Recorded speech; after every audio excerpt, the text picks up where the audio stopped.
My life be like, yeah. My life be like, yeah. Good morning, guys. Pops Pelin here, and we are on Argus, and this is heroic mode for the Antorus raid, and this is the final boss. I'm a little out of order here, but I'm assuming it's because you guys are getting close to Argus, and I want to give you some tips as a paladin in terms of how to get through it. So let's take a look at my gear. I'm wearing Pridus and Heathcliffs. I'm also wearing Dima's Glacier Aegeus, and you're going to see why in Phase 4. Why I'm wearing Pridus, I don't know. It actually wound up working pretty well for me in terms of the absorb, so, I mean, good thing I still had it, but it wasn't intentional, believe me. In terms of overall damage taken, now, Deadly Scythe in Phase 4 is going to be the majority of your damage. Yeah, it says melee up here, but that's the constant through the fight, but Deadly Scythe is quite deadly. And we're going to talk about the overall threat management in the fight here in a couple seconds. Still fighting this cold, guys. So threat management in this fight is a 50-50 split until the final phase, and the longer you can hold it, the better it is for your team because you're not using reses that are needed later on. In terms of using my abilities, you're going to notice that my Shield of the Righteous uptime is a little low, and that's because in this particular fight, you don't want to be throwing it out to block the melee hits. You actually want to be throwing out to specifically block the Sweeping Scythes or the Deadly Scythe. Those are the things that are going to kill you, not necessarily his auto attack. So that's why we went with that. Now I am running 4-piece from Antorus Raid. I got super lucky. I got 3 off my first night, and then because I had 3, I told everybody that I need my 4th piece because it's so strong. And I'm going to talk about how to play the Paladin with Seraphim in that. I wasn't running on this fight, but I'm going to talk about the nice synergy with that as well. And then in terms of everything that you can see here, yeah, there's a lot of movement that goes on, so you might not necessarily get all of the buffed Shield of the Righteous or Hand of the Protectors, but you need to try to get as many as you can, and you want to be in that upper 90th percentile for total overall Shield of the Righteous cast.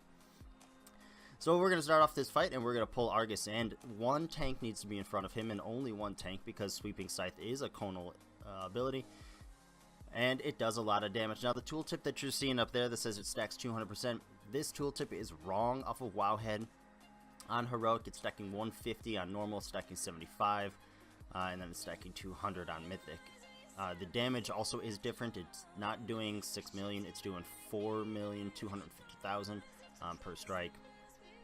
So that tooltip is wrong, but it gives you the general idea of what it is. That tooltip is actually a direct mimic of excuse me, the Deadly Scythe in the final phase. But so we're pretty much just rotating the boss in the center of the room. We're trying to give ourselves as much space as possible, which is obvious there. Now, what's going to happen is you're going to have these different abilities of the gifts, and for for us, we want the haste gift. But it's not always going to be there for us to snag, and with Sweeping Scythe and how frequently it comes out, it's not always beneficial for us to try to turn the boss, grab the buff, and run away, depending on where the people are dropping it. So what I do is I try to grab it as many times as I can. You see I have 2 stacks here, but my stack is about to fall off, and then I just grab a random one. So I'm like, oh hey, alright, well I'll grab this one, and that's the haste one, by the way. But I'm just trying to really just make sure I have some sort of buff. Now your DPS and your healers should be able to stack up to 5. 4 if we're going fast. I think this one we only got 4 stacks on this particular pull, and it was our kill pull. So just keep that in mind. It's not super important for you to get it, but if you can get it, great. A buff is always going to go on the off tank meaning the tank who isn't currently tanking the boss. And then the other one's going to go on a random player. So you're always going to get a buff. Try to place it before you taunt the boss. There's a couple pulls, and maybe even once during this particular fight, where I taunted and dropped it behind or in front of the boss and kind of really screwed our raid team. Now we enter into Phase 2. In Phase 2, you see all this lightning on the ground, and this is clearing that fog. And after all the lightning goes away, we really want to position the boss as far in the room as possible. And you're going to see here, Zolakar, my off-tank, pulls all the way to the outside of the room, and this is because the Soul Bomb that goes out, and you can see here, Soul Bomb is on Jita, right there, is running to the back of the room. Needs to be at least 45 yards away from your group. It is fall-off damage, so the closer you are, the more damage you're going to take when Soul Bomb goes off. and that's why you tank him all the way on the opposite side of the room. On normal mode, it's kind of like a who gives a darn kind of thing. I don't know why I said darn. I should have said crap. You know me. But you want to take it way out of the way. Now, this buff, Agrimar's Boom, gives you increased health and damage. So you can actually take more sweeping scythes. Now, what we did here is, my off-tank is a DK. We all know DKs have very crappy mobility. So we forced him, in terms of the taunt rotation, to take the first Agrimar's, or Avatar of Agrimar, or Agrimar's Boon. And the reason why we did that is because the second tank who gets the boon actually will deal with 2 soul bombs in a row. You can see here I dealt with the first one. In soul bomb, what you're doing is you're running and you're standing on that guy. When soul bomb detonates, it's 10 million damage, so it's going to auto kill the person who has it unless they have an immunity.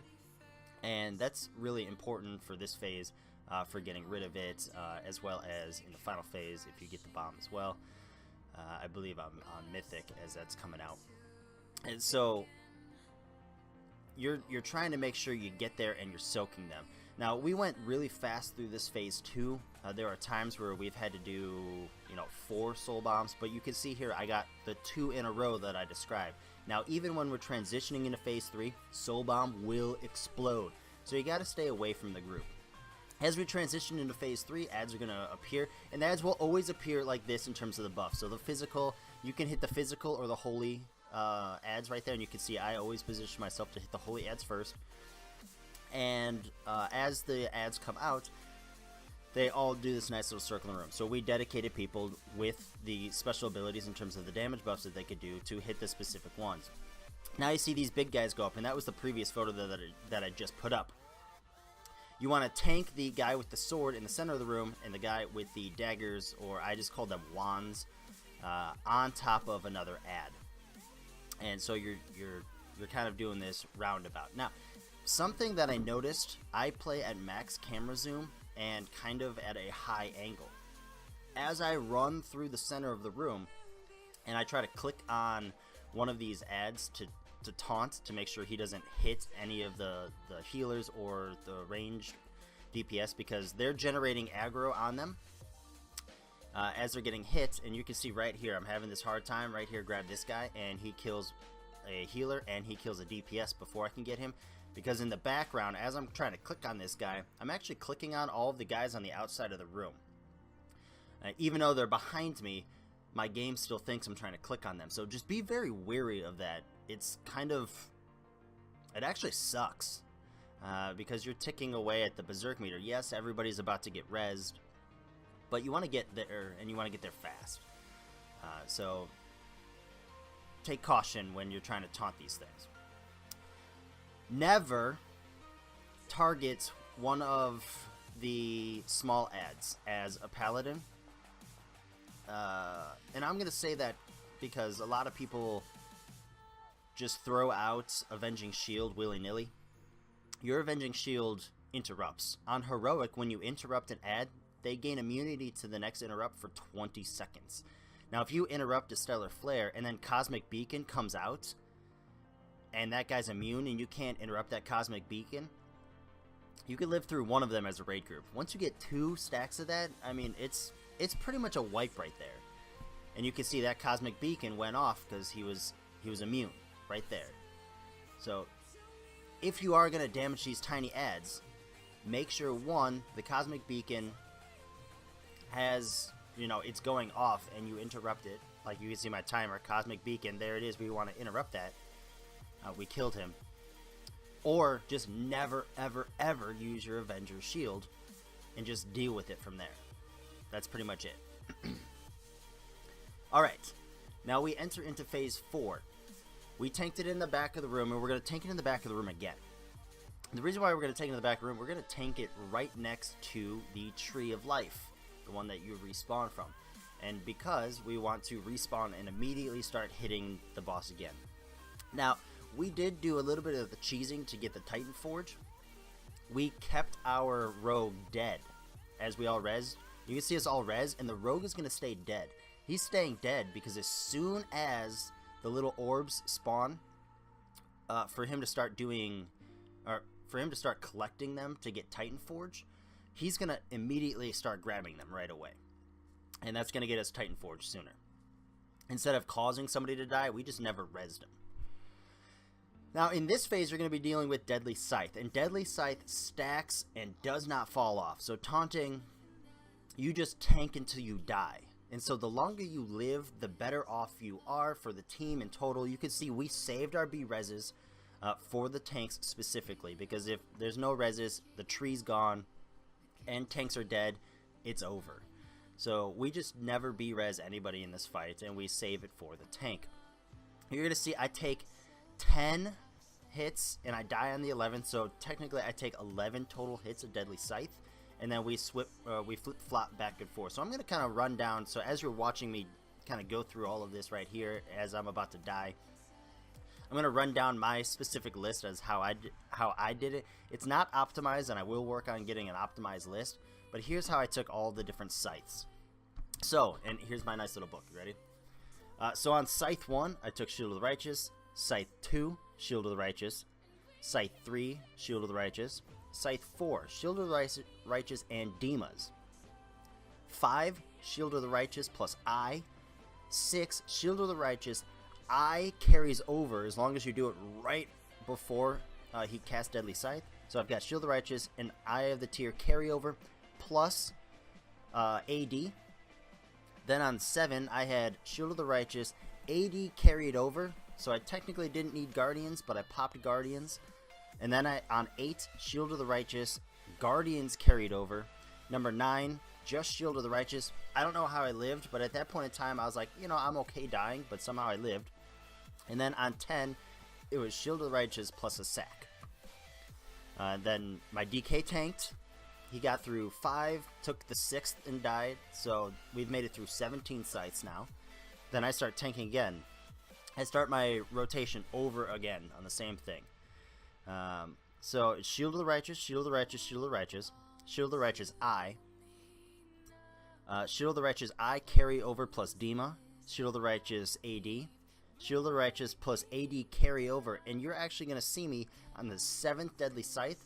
With my AD carryover, I actually died. Right here, I actually die. Blam! That killed me. 8. Shield of the Righteous. Don't know how I lived through it. Ready? Shield of the Righteous. I don't know. Number 9, Shield of the Righteous. Plus I got wings from my priest. And then the 10th kills me. So now we have made it through 27 sites. Alright, and you can still see we have 3 reses. Because we haven't used any. The tree's gone now. I got battle resed. My DK starts tanking, makes it through 3, dies on the 4th. So that's 31 Deadly Scythes that we make it through. And, I mean, technically I taunt when he died, but so did Argus. I mean, he died right away too. So 31 Deadly Scythes. You can see our team. We were struggling there at the end of the fight. It is pretty horrendous. That Ember, that Burning Ember stacks. So you don't want to get hit by all the blue swirlies. You saw me get hit by them a couple times. So the end of the fight is crazy. The first 3 phases is super boring. But the end of the fight I absolutely love. I loved a mechanic where the tank... excuse me, guys. The tank is supposed to die. How cool is that? And your job is to just see how long you can live through this crazy stack of 200% increased damage every time. I thought it was awesome. So hopefully this guide helped you out. If you got any questions, leave them down below, because there were some crazy techniques that we pulled off here. And you didn't need crazy techniques, but we were trying a bunch of stuff. So good luck on your loot. Obviously, Aman'Thul's comes off of this guy, plus our Consecration Relic, and just a whole bunch of other things. So good luck, guys. I'll catch you on the next videos. Have fun.